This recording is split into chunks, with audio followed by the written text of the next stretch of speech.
नमस्कार. आज आठवड्याच्या पहिल्या कामकाजाच्या दिवशी सकाळी शेअर मार्केट सुरू झाल्यापासून घसरण होती. सकाळी 20 मिनिटांचे कामकाज वगळलं तर दिवसभर घसरण वाढतच होती.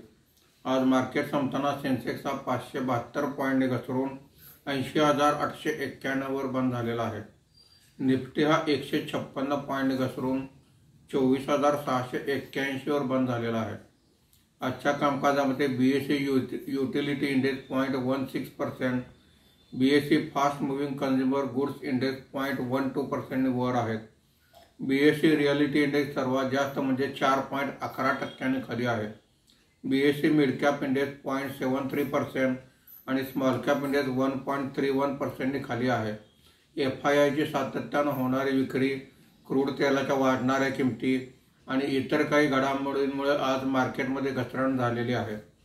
आजच्या कामकाजामध्ये निफ्टीमध्ये वाढलेले मुख्य शेअर्स पुढील प्रमाणे: Shriram finance 2.86%, Cipla 2.58%, hero MotoCorp 1.43%, HUL 1.08% अशी वाढ आहे.